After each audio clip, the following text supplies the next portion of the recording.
Good morning, everyone. Good morning, right? Okay, you're all with me. That time change didn't affect everybody, right? Okay, well, it's an absolute honor to be with you here today. And I just want to say to ISPS members, you are wonderful, beautiful people. This has been great. I want to take a minute to just really thank the outstanding leadership of this conference committee and the sponsors who I had the privilege of meeting yesterday. I also want to thank Nev Jones. Some of you heard her presentation yesterday. She was amazing and outstanding. I want to thank the conference committee, Leah, Leon, Marie, Kimberly, Jeremy, Elizabeth, Christine, Sarah, Peter. There's so many different people. I absolutely have to give a shout out to the co-panelists on Friday because they had an impact on me.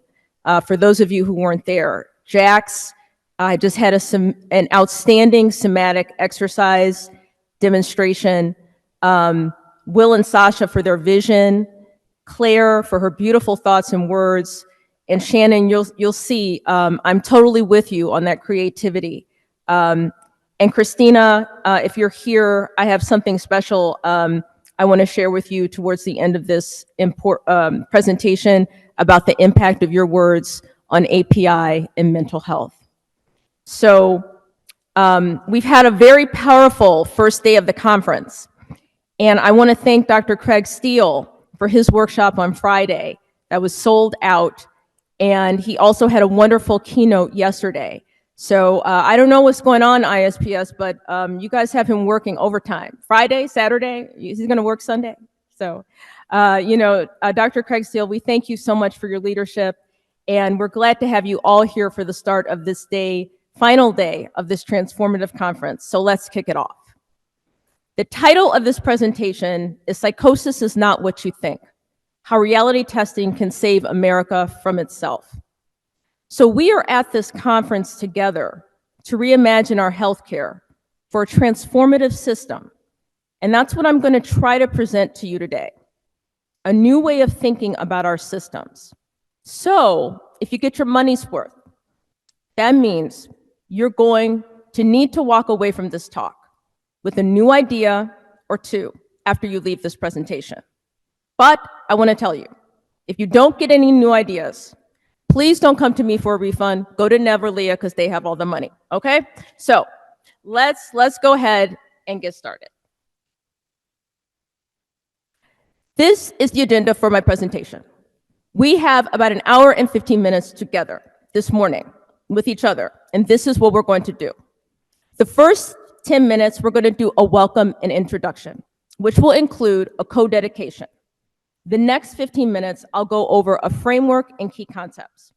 After that, I'll talk to you about the application of the framework and key concepts to my recovery story. So you'll hear more about what actually happened to me. I have lived experience. Then I'll give you a couple examples beyond my personal experience to show you how the US social context relates to receiving new paradigms and alternative theories and thought. Now we have to cut this a little bit because we're short on time.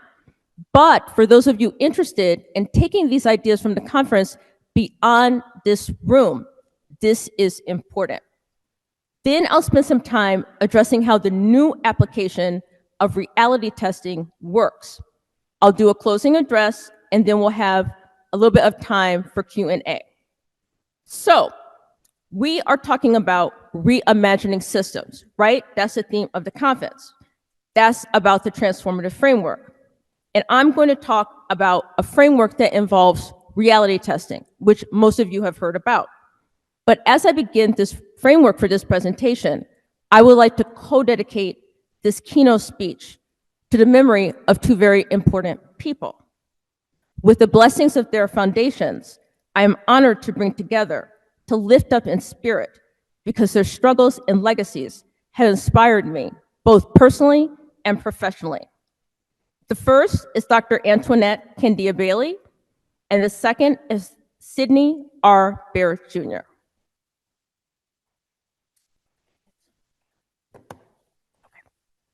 For those of you For those of you who don't know who I'm talking about, let me first share the first co-dedication of this keynote presentation. Antoinette Candia Bailey, or Bonnie, as she was lovingly called by everyone, was born in Chicago, Illinois, like me. She received her bachelor's degree in sociology from Lincoln University in 2008. Bonnie was an academic administrator at a historically Black college and university, or HBCU, named Lincoln University, located in Missouri. Bonnie died by suicide after enduring racial workplace bullying and harassment and no relief, even as she desperately asked for help and documented the harms against her by a white administrator.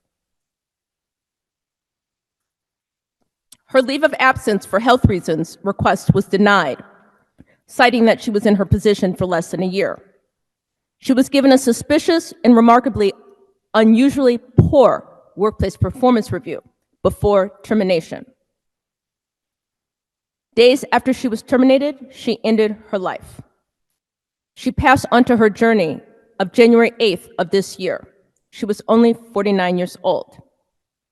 Dr. Crystal Jackson of Lincoln University alumni described Dr. Bailey by saying, "Bonnie was life.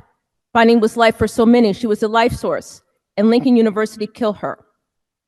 Some say Dr. Bailey died by suicide. Others say she was lynched. Her passing sparked a nationwide discussion about the treatment of Black women and people of all backgrounds in higher education. The university president was cleared of all wrongdoing, sparking outrage across the country and the world. There are a lot of similarities between Bonnie's stories and mine, but her experience shows that mental health issues are not always related to biology. They might be co-created by social and psychological situations and even abuse. So this cycle of violence against people of color, people of all backgrounds, in academia, the research community, and otherwise, we believe should stop now. Now, as you see how we start, this was not psychosis. This was perhaps depression, but we are building on the framework that mental health issues can be perhaps caused by things like racism, discrimination, workplace bullying, sexism, abuse, harassment, and things like that. That mental illness is not a mental health issue alone. So now we are reimagining the causes of mental illness and psychosis beyond biology. We are on this journey together.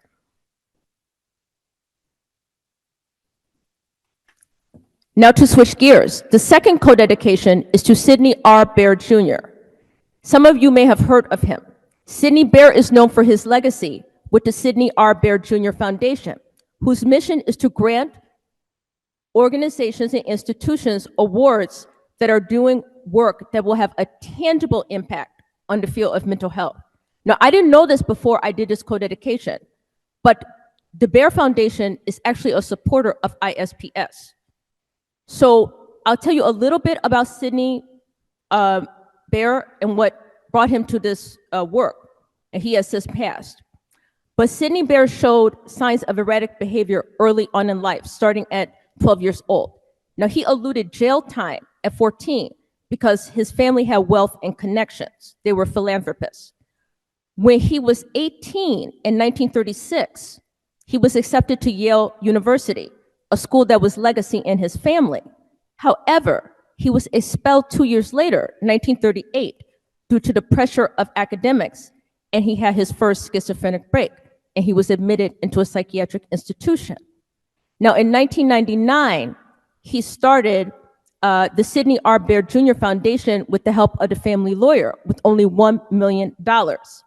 And when he passed 3 years later, he left his entire $50 million estate to the foundation. Some of you may have heard of the movie about Lois Wilson, the wife of Bill Wilson, the founder of Alcoholics Anonymous. It's called Love Is Not Enough. Well, Sidney R. Baer Jr. He knew that money was not enough to treat psychosis. And that's why he felt that money should go to fund people and causes to help support people's lives, even though it's not enough to fully solve the problem. So I want to take a moment to recognize Lee Behrman and Lee Rogers, who currently co-direct the program.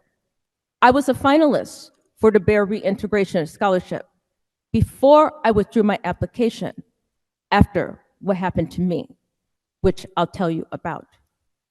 But I want to thank those people and Sidney R. Baer Jr. himself for making life possible for people like me. You are doing angels' work on earth. Okay, so this is how we roll. This is a celebration of recovery and justice for mental health and psychosis and new beginnings.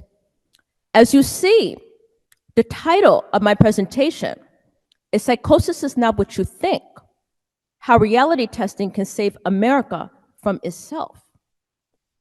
Now, the introduction you heard from me about Nev gave you a little bit about me, but during this presentation, I'm going to tell you a little bit more about my personal and professional experience as it relates to this topic and the theme of this year's conference.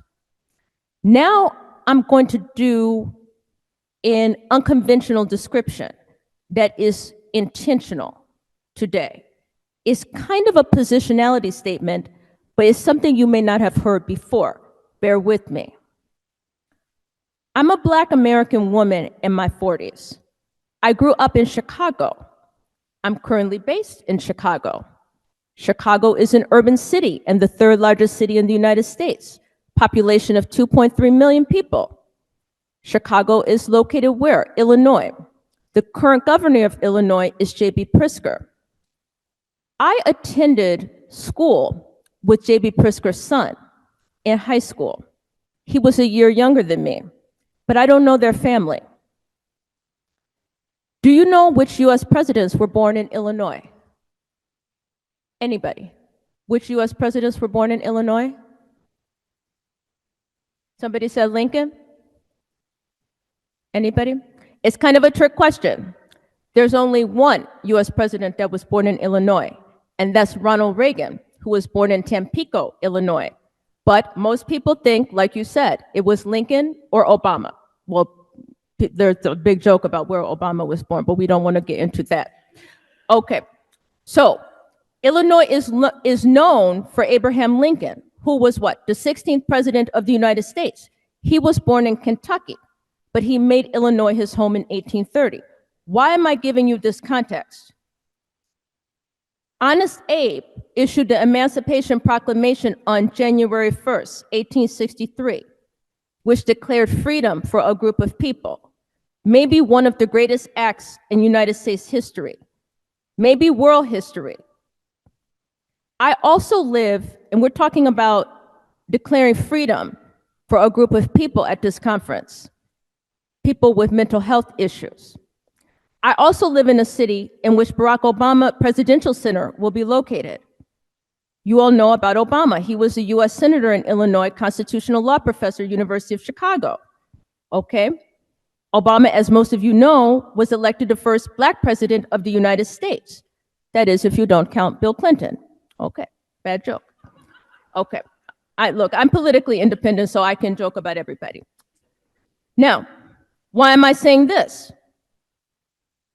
I also live in a city in which Oprah Winfrey hosted the Emmy award-winning talk show called The Oprah Winfrey Show. You all know The Oprah Winfrey Show.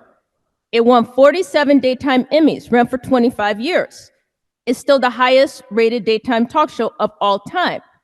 One of my best friends during high school lived in Oprah's building, but I have no connection to Oprah Winfrey. And finally, Jesse Jackson, who was with Dr. Martin Luther King Jr. during the last day of his life, made Chicago his home with the Rainbow Push Coalition. And Mr. Jackson was the first Black man to make a serious run for president in 1988. He was known for saying, "I am somebody and keep hope alive." Well, I want you to know today, everybody, from Nev's talk yesterday to the mission that we are to set people free with Lincoln. There is hope that is alive today, and it is with us. So it is a wonderful pleasure to be with you all this morning at the International Society for Social and Psychological Approaches to Psychosis 2024 conference. This year's theme is New Beginnings, reimagining psychosis services and systems in the US, and that's what we're going to do.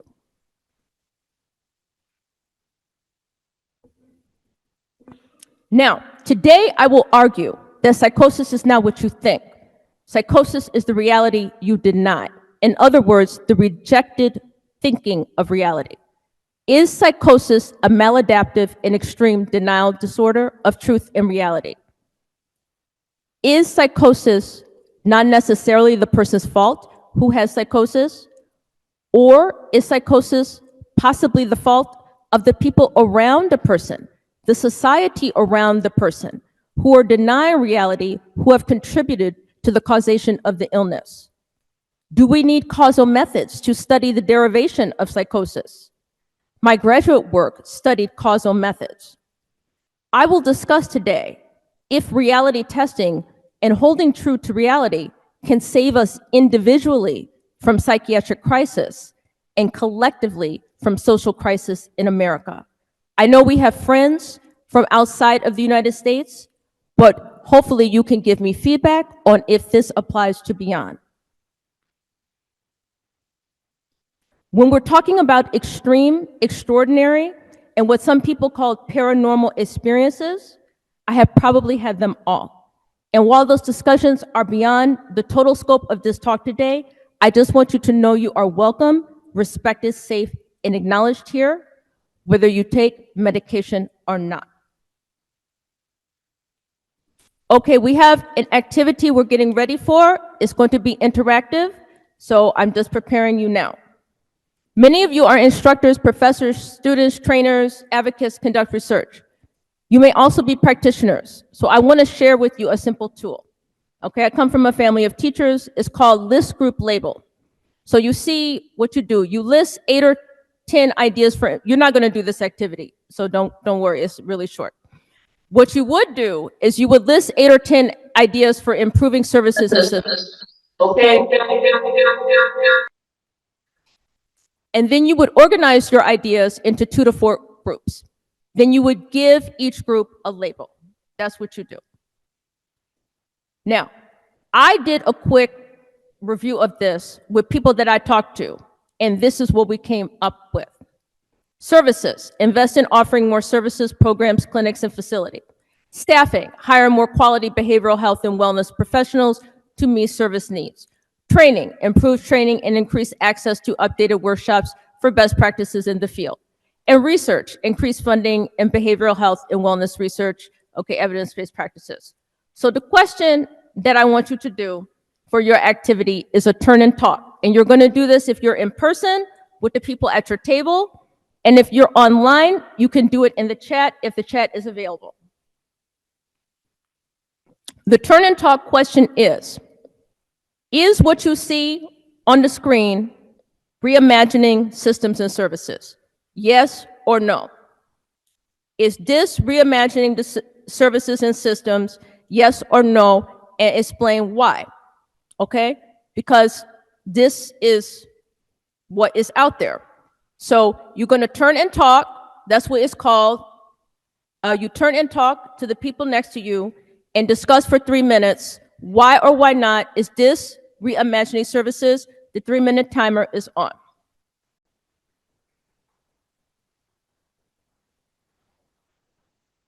Okay, we have to reconvene due to time. Okay, we have time. Thank you. Thank you for doing the turn and talk. That's a new idea, so you got your money's worth. That's one. Okay.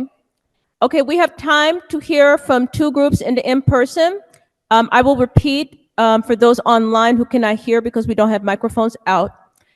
We have time to hear from 2. Can you summarize what you all said? Is anybody willing to speak up? Do you see reimagining system and services? Anybody willing to share and help with the discussion? Oh, we have a microphone. We have time for a 30-second share. Is this reimagining services and systems? We're trying to make a difference here. Thank you so much. Sure. No, we thought this was just window dressing and kind of more of what we see in sort of rearranging furniture in the Titanic. Wow. Thank you. Okay. So this is the window dressing. This is the surface level. That's interesting. Did anybody else have any thoughts on this? We have time for one more. I see a hand. Thank you so much, Leah.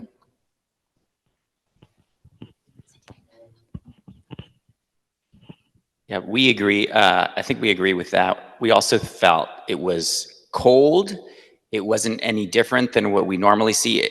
It's nothing to do with what happens outside of services. It's all very services driven. And it's just sort of the same kind of language that's actually sort of anti-innovation. It's all about reproducing the same ideas over and over again. And there's nothing new or exciting or different in this. Interesting, because this is what we're doing. So this is very interesting, you all. So now it tells you we're all here to reimagine. So we're looking at what we're doing, and you're all right. When I look at the New Freedom Commission, this is what was written 30 years ago, or 20 years ago in 2004. And this is what we're doing now in 2024. So isn't that interesting? Let's do it. Let's do it in practice. Let's reimagine. Okay, this is the headline. Look on the left, or I'm not sure if it's on the left or right for you. It says, this is from the New York Times, recent. It says, Veterans Department investigating Acadia Healthcare for insurance fraud. Several federal agencies are investigating whether the large chain of psychiatric hospitals help patients without medical justification. Okay, nothing wrong with that, right? That's the truth. That's probably a fact-based thing. Look on the right. Veterans Department investigating Acadia Healthcare for holding patients hostage to bill for forced mental health services. 13th Amendment violation? Okay, so who's the victim in the New York Times? Who's the victim? The insurance company, not the people that are being held hostage, the mental health clients and patients. Now, is that the fault of the New York Times? I'm not saying that's the fault of the New York Times, but that's the way the system is. The insurance companies are being held hostage. They are the one who is at the loss. They are the victim, not the people that are being abused. And so are we reimagining systems? Whose responsibility is it to reimagine systems? This is the change we need to work towards. We have to liberate and free our minds. So when we read this, we read it differently. Okay. So now let's talk about the framework for reality testing. We're all on the same page. We're welcoming, like I said, we have friends from outside the US, even though we're talking about Save America from Itself. We're going to try to apply these principles to your own locality and region. And like I said, give the feedback because we want to know, does this work outside the US as well? We're going to start here. Okay. See, Shannon, I'm using the creativity. Okay. Great spirits have always encountered violent opposition from mediocre minds. Now, this quote is attributed to Albert Einstein. Why are we bringing in Einstein for the mental health conference? Okay. Notice the two dedications that I gave you, they had their severe mental health lapse in academia. You notice that. Now, that's not always the case because not everybody goes to college or university anyway. But Albert Einstein wasn't even recognized for his contributions in physics immediately. Some people don't know that. And he couldn't get a job in academia at first at all. Some people know, some people don't. And so he was working in the patent office, okay? And so Early in schooling, he was told he was slow. And he was even passed up for Nobel recognition at first because of some very scary anti-Semitism, okay? And thank goodness, ISPS stands against oppression of all kinds. Now, I'm going to give a content warning. I'm going to say something slightly graphic, so self-care. If you're interested in learning about some of the things that Einstein went through, find the Smithsonian document about how the Nazis raided his apartment, okay? They posted a $5,000 bounty on him with a picture of him saying, "Not hanged yet." Okay, this is, serious stuff. Now, if you want to know about the history of Einstein and civil rights, it's almost completely obscured by physics. They don't talk about it. He was a leader in civil rights for Black people in America. He got an honorary degree from Lincoln University in Pennsylvania, okay? He joined the NAACP. He joined anti-lynching efforts. I mean, almost completely wiped out from history. People don't even know. So he understood that when you have new ideas and you start seeing those headlines different and you start reimagining systems different, you get opposition. It's not that easy. We talk about reality testing. Oh no, here's the big problem at ISPS, cognitive behavioral. I'm taking this back to my organization. This is one of our issues. Where do we stand on the cognitive behavioral theory?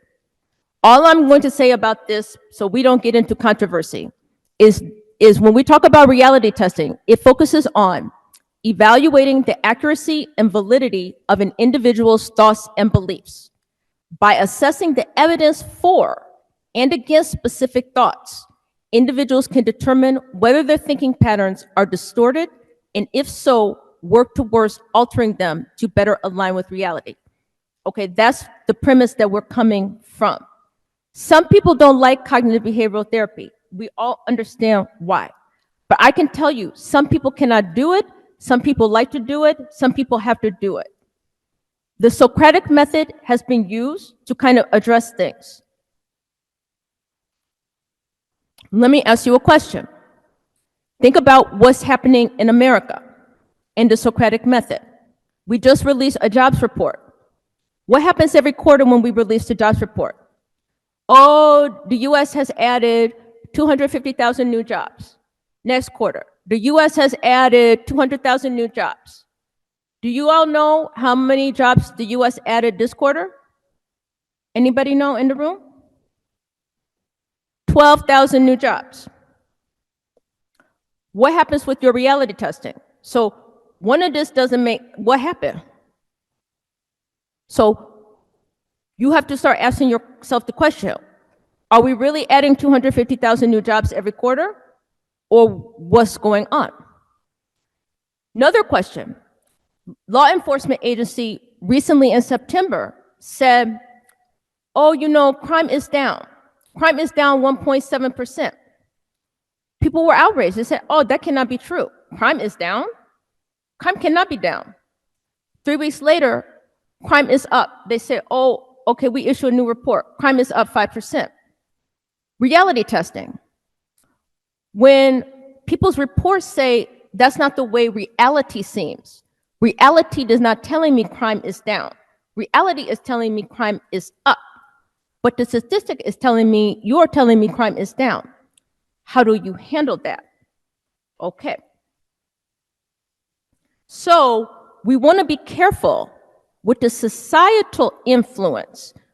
At the end, we cannot rule out either intentional or accidental influences that distort your reality and try to get you to convince yourself that reality is not what you think.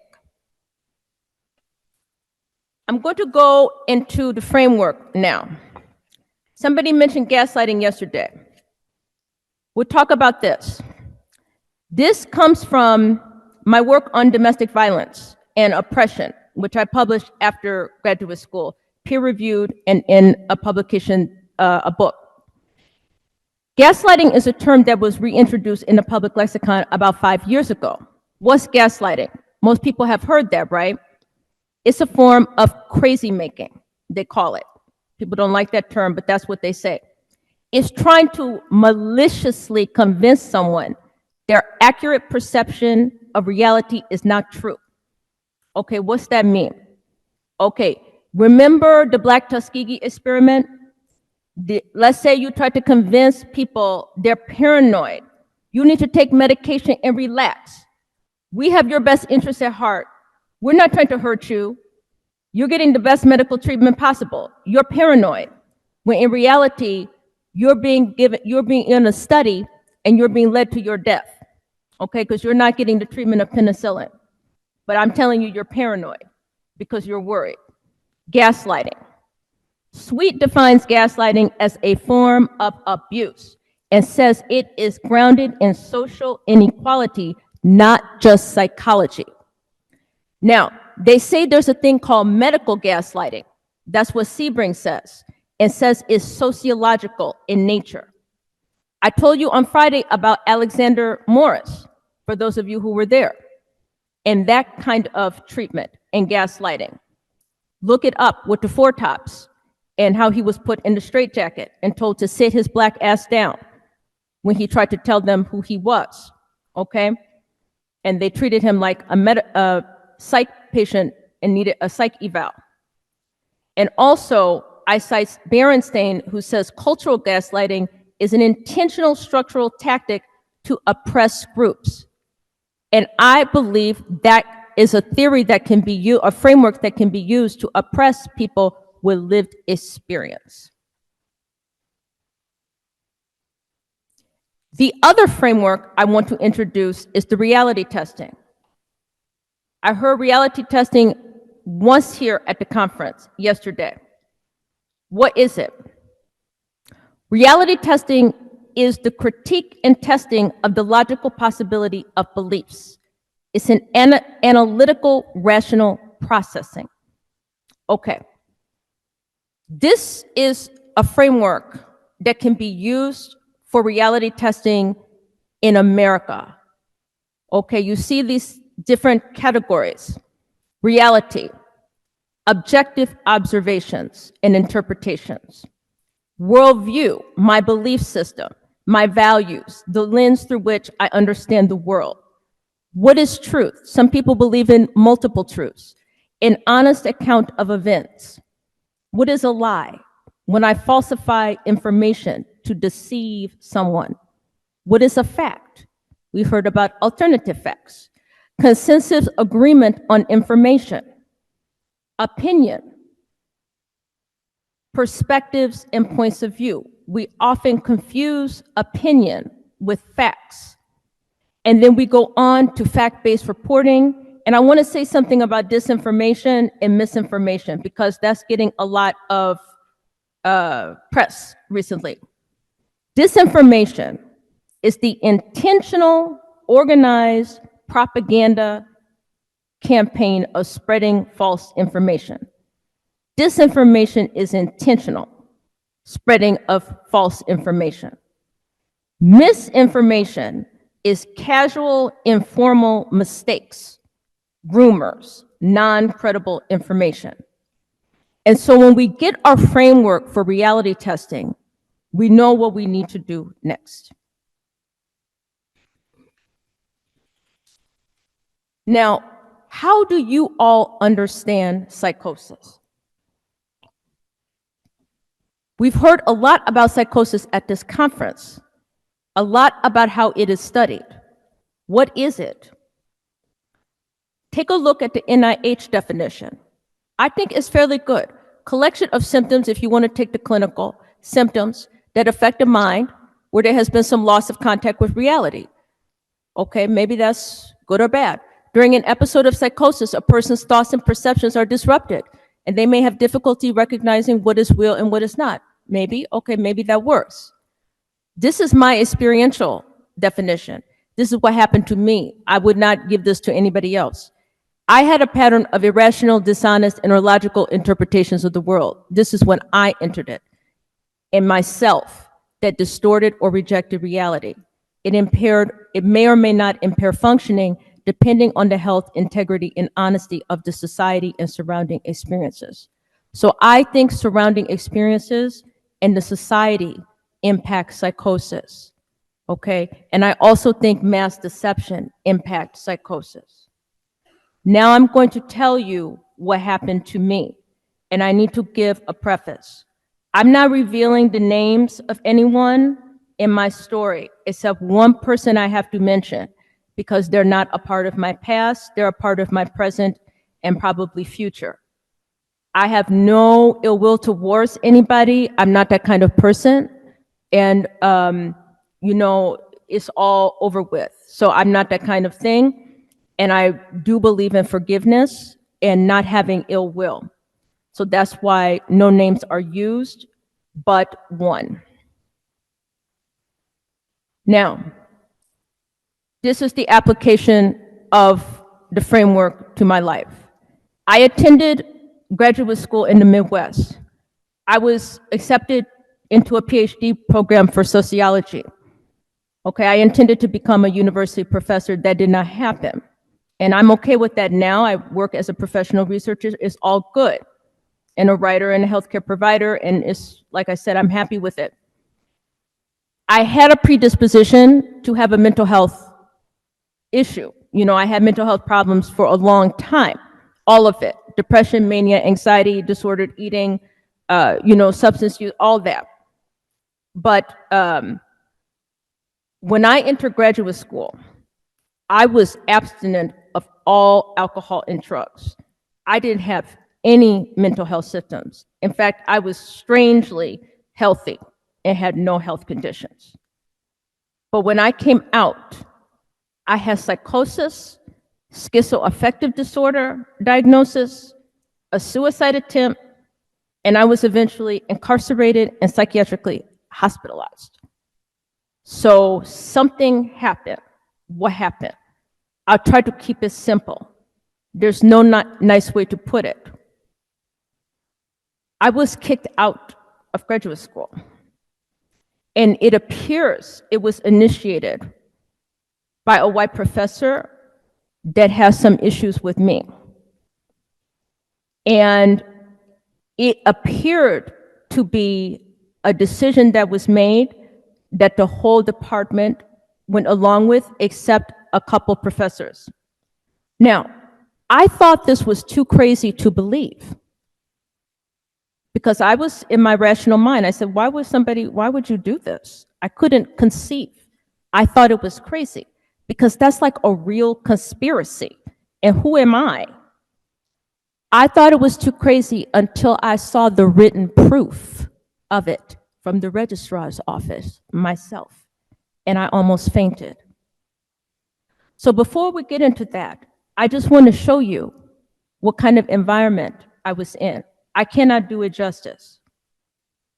A professor screamed at me. This is what was happening like all the time. A professor screamed at me in front of all the students after a presentation on domestic violence. And then later told me after I complained that she harder on smart students. After class, the other students came up to me to see if I was all right. She later changed my grade to an A, and I think she did to cover it up, what she was doing. Another professor screamed at me again, pointed to a sentence I wrote. I said, this is not even a sentence, started laughing. It was missing the word is. They were screaming at me all the time. I learned after that, don't ever turn in a good paper that's just missing the word is. So do you know after that, every time I turn into journals, every time I turn into a paper, every time I turn into a professor, I always turn in a very bad paper, even after I write it correctly, because that's what would happen. Another professor gave me a 0 and said I just didn't do the work. And when I challenged him, he refused to hear it. One of the Black students in the social theory class said, Your department is racist, and I'm never taking another class with them again. Antoinette Bailey endured persistent bullying, and so did I. It was worse than I can express. That's why her story and her co-dedication is to today. I had a psychotic break because of it, and I'm lucky I didn't die. It was every day being told I was doing something wrong. One professor who read my master's thesis, who was white, who studied colonialism in Africa, told me, I don't know why you want to study the cause of oppression. That's just to give you a sense of what was going on. The final straw after all this abuse, every day, was when they tried to kick me out because I knew I couldn't stay for the PhD without the master's degree that I had earned. They removed me from 3 graduate degree lists, May, August, October, all of them. I wouldn't even have a master's degree, you all, if it weren't for a graduate college dean who had to override the department after what they did. Let me tell you how I found out. This is what the registrar told me.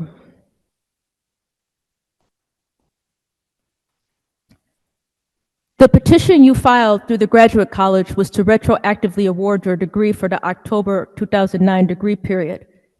That was needed because your department had your name deleted from the October 9 pending degree list. Your name was deleted from the October 2009 pending degree list on August 20th, 2009, per information your department sent to us. I do not know who confirmed your PDL status on October 9th, but they informed you incorrectly. I was told repeatedly by this department that my work was not publishable, but I went on to publish 2 peer-reviewed papers from that work on my own.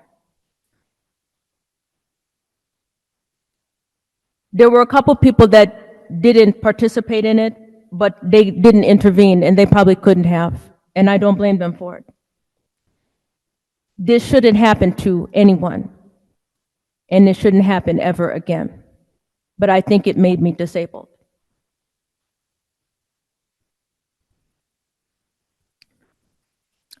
So given that I walked into graduate school healthy and happy and walked out disabled with psychosis, are we thinking about the mental health crisis all wrong? Is this purely biological? Mental health is not merely an individual issue to be tackled after someone becomes unwell. It is also necessary to focus collectively on the environmental, social, economic, political, and technological changes that contribute to mental distress. What do you think of that? Next, we're going to talk about when reality is rejected by social workers and clinicians in mental health. Is it just happening in academia, or is it happening in the mental health profession? You know, we say we're going to reimagine systems. Are you guys ready to do it? We have to think about this. Do you know, we haven't gotten into this. Nev touched on this in the talk. I haven't gone to all the sessions, but I was incarcerated after that psychosis. And do you know, it was social workers who sent the false confessions to the judge in my case, a mental health case. I got mental health probation. Let me tell you what she put in, that's one of the false confession letters that they sent to the judge while my case was pending. They check a box that says, ambivalent about change, thinking about change, and risk of not changing, about me. Then she wrote, she appears to have gained an understanding of her criminal and addictive behaviors, about me. I said, I don't have any criminal behaviors. I had a psychotic episode, and I started talking crazy. I said I had no criminal intent. And so I was not addictive at all. I wasn't using any substances or anything.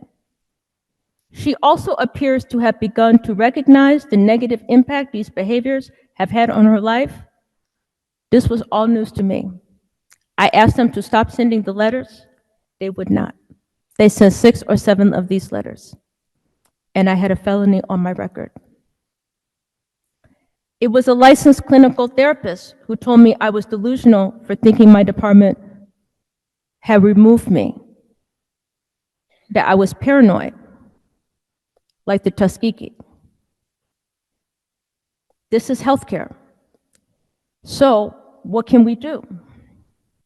But the good news is that same county that sent the false confession letters, I was awarded a $10,000 fellowship to study the system. And that same county that sent the false confession letters, I was asked to serve for jury duty in the criminal court. So there are turnarounds, and there are hope, and there is change when you keep striving. And that's the message I want to say, that I'm not a victim, that I will not stay in that problem, that I kept working hard to be in the solution. This is something that I learned from you all. That the killing and silencing and annihilation or devaluing of a knowledge system is a very sick thing. The work I did in graduate school is about the solutions to ending oppression. And I almost died for it. Confirmation bias is seeking out information that confirms beliefs you already hold while disconfirming information. Do we surround ourselves with what we want to hear and attack and oppress what we disagree with? Well, I'm going to pose that question to you with something I have here for you as we get ready to end. So I asked you this morning. Yesterday, we had a call to action by Nev Jones. That it's time for change. We all came here because we want to reimagine systems and services. On Friday night, Christina spoke about Asian and Pacific Islanders and mental health. And she said, what about absence, when I talked to her afterwards? And I said, you know, you're right. I'm not focusing on API in my research. I have overlooked API. What about absence? And do you know, looking at absence is a method in my research to overcome oppression. So what I have for you today, Christina, if you want, I have a gift for you to thank you for helping me see that I need to practice the principles in my own research. Now, I want you to take a look at this gentleman, and I want to ask you a question. This is a film exercise of perception. How do you feel about thinking that this man has solved one of like a very difficult theory in science and research? He has solved one of the most difficult theories in science and research. How do you feel about that? Just think about, just experience that. Now, you want to be honest with yourself. Are stereotypes coming up? Is some racism coming up? Is some, stereotype about youth coming up? Any of that coming up? Okay? That is what the world is facing about lived experience and psychosis. You cannot be an expert. You cannot solve scientific theory. You cannot be a very smart person. I cannot see it. So if we have that stereotype in Block, we cannot see it. That's how they see lived experience. That's how they see psychosis. How can the world? That's the Block. I want you to see it yourself.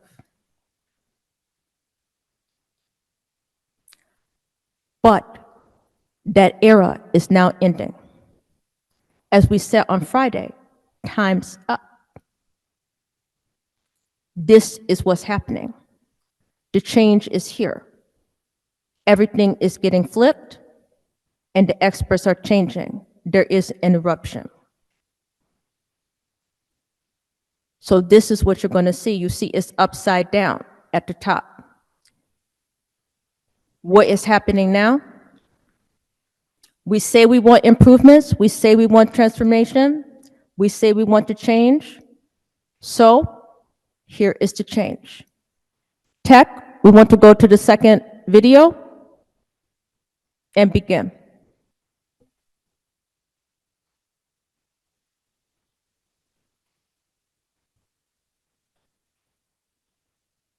I cannot move it. Okay. So here we go.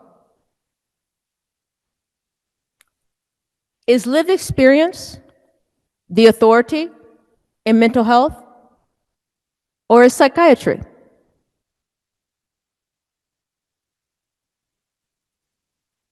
What you all think?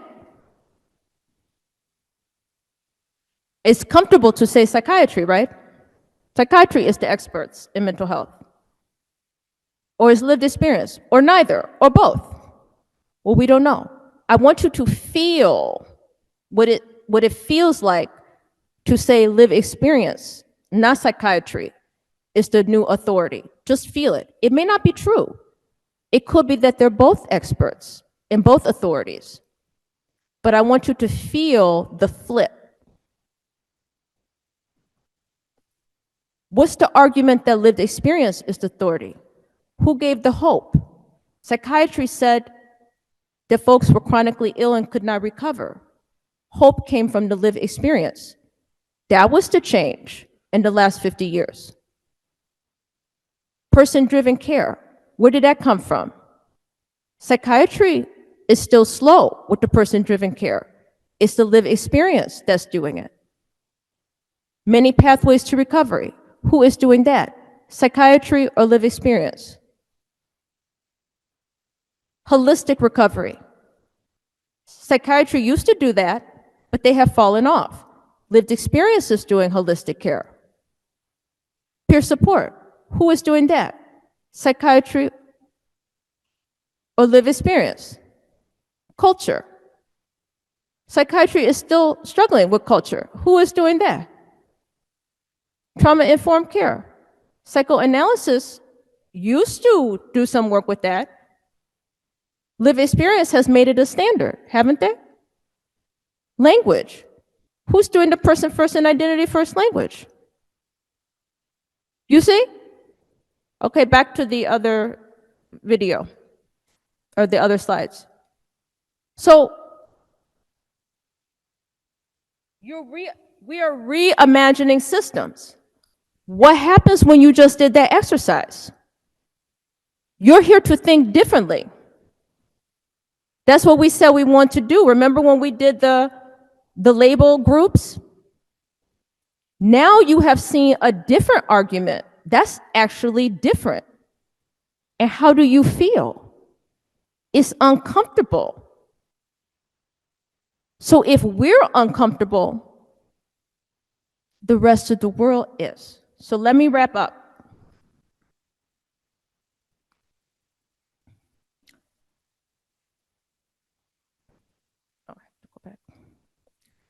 I want to wrap up on September 12th with a story that I think is important to bring it all together.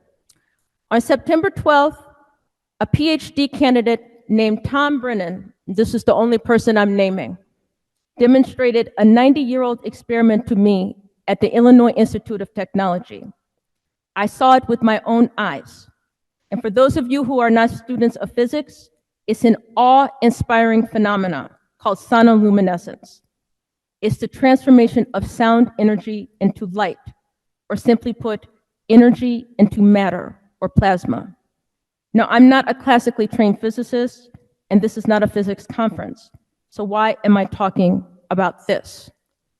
I'm not going to get into the spicy details of my interactions with Tom Brennan, but I will say that that day changed my life forever. I'm an anti-oppression scholar and advocate. I'm also a mental health advocate. So I stand against racism and anti-Semitism and homophobia, for real, for real. And in February of 2021, Tom Brennan, this physicist, who I cited in one of my books, was fired from his university for some horrific tweets. Now, I'm very proud of how I handled the chaos that unfolded with Tom, because it appeared to be both partially a mental health issue, but also a bigoted issue. So I had to decide how to do this without losing my own credibility. So I assigned accountability for what happened, but I also tried to instill recovery.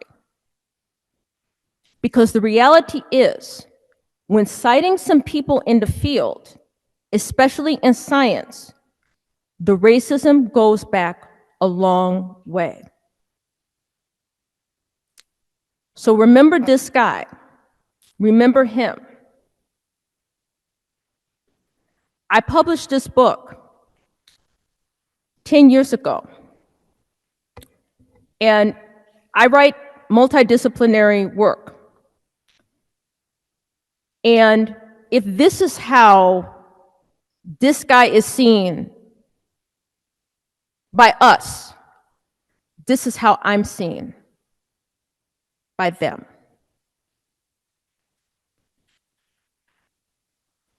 So to wrap up, what can we do now? People said at this conference, they want to know where we can go from here. You can see this is a process. How can you apply a new lens to this work that you do? What ways might your perspective change? One thing you can do is expose yourself to new ideas. Because the old ideas, remember, in those categories, that's going to get you the old behaviors and the old practices. So you need new ideas, whether you agree with them or not. We don't want the confirmation bias all the time, to get you something new. Apply, try and experiment with some new frameworks, explore the results, and try to beat a change by being honest with yourself. So the good news, I believe change has actually arrived.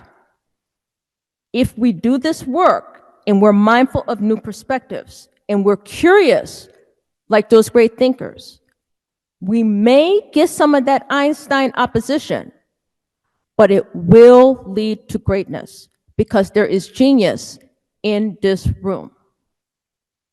So, I want to thank all of you for coming to this talk, for caring about this field, and for all the work and contributions you have made.